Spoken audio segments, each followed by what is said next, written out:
and presentation titled Design Intervention of Retrofit Fixed Solar Hello. Shading Device. I hope everybody is awake, right? Sorry. Uh, I'm Amit Imtiaz. I'm from University of Sheffield, and I thought research was boring, and then I started my master's. And I found this interesting topic. My topic is design intervention of retrofit fixed solar shading device for care homes in Sheffield, UK.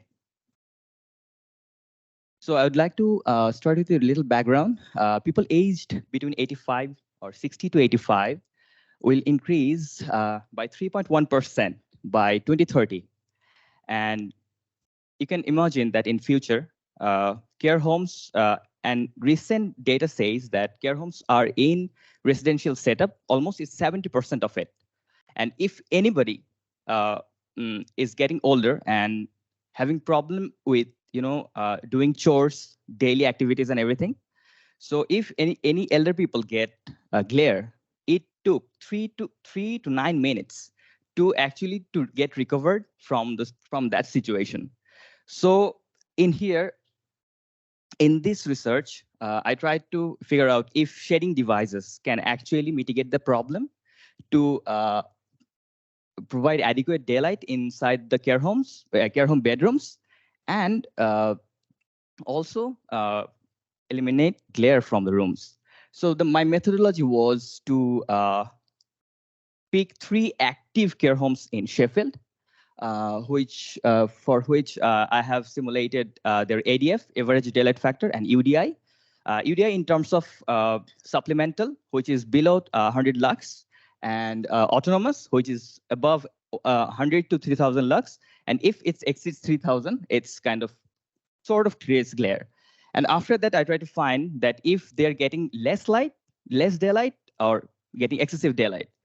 And then I tried to simulate the glare situation in the care homes, mostly in the top floors, because care homes in the bottom floor, it only used for a communal purpose. And in the first floor or in the top floors, the bedrooms are situated. And after that, I tried 5 different shading devices on the on one project to try to figure out if those shading devices are actually be able to actually protect it. So these are some simulations, and I thought I won't be able to I won't be able to design any shading devices, and I will be only modifying the windows. Then I find out that the bedrooms are quite well daylit, and then I thought, what should I do? So you can see that from the simulation results. If you see the UDI autonomous, it's almost 82%, 80%, and 79%. On an average, it's almost 80% of the room is with autonomous daylight. So then I thought, let's see if there is any glare happening. So you can see with option 1, there is no shading, and there are 5 other shading devices, which 3 of them are set over the window, and 2 of them are set 500 millimeter apart from the window. So after the simulation, what I have found that some of the shading devices performing really well in terms of glare, but when it is removing glare, it is also blocking the autonomous daylight inside the room. So finally, there is this option 6. You can see there is a model. It is actually, I will only talk about this. It is a 250 millimeter by 50 millimeter louver, which placed in a 50 millimeter gap and placed apart 500 millimeter apart from the window.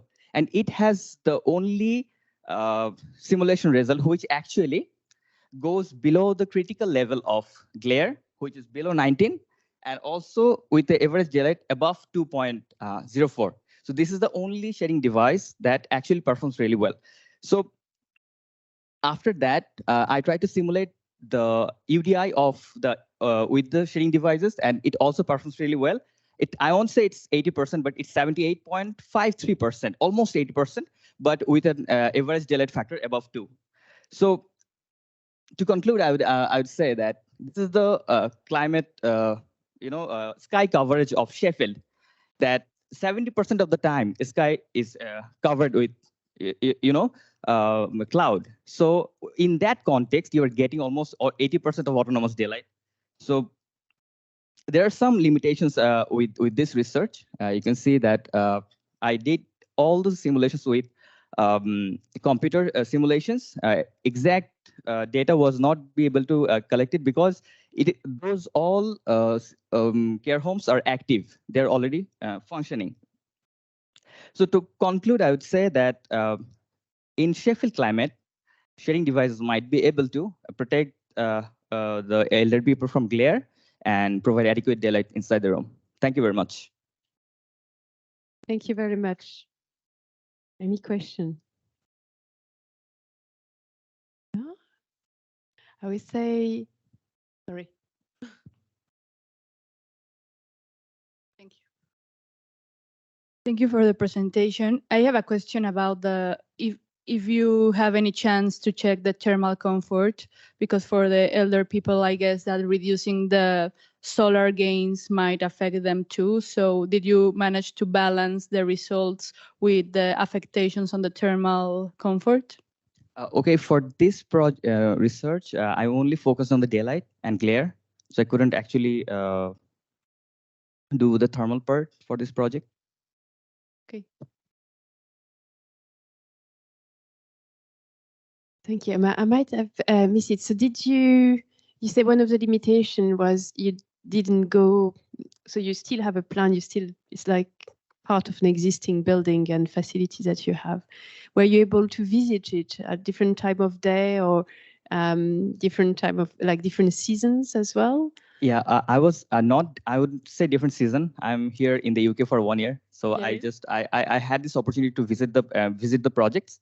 But as these projects are currently functioning, I couldn't actually access the projects, but I have the plans because all the 3 projects are run by one single organization. Okay. And so what would you do differently? So if you were, I suppose for me, it's you probably want to have some sensors in at, because the person in that space will be quite sedentary, probably for this edge range, and in this facility, I would say, especially. Would you, how would you go about it if you had? Okay, for the simulation, what? For actually gathering data to validate your simulation, probably. Okay, it's mostly the weather file I got from Energy Plus of Sheffield, and actually including the grid size of the simulation was 250 millimeter. So I set some sensors on the floor on 750 millimeter height because all the desk, bed, and the medicine they took from the table, it's on the 750 millimeter height. So at that position, I just put some sensor point to simulate the whole 3 projects. Thank you very much. Thank you very much. Oh, one more. Just one last question.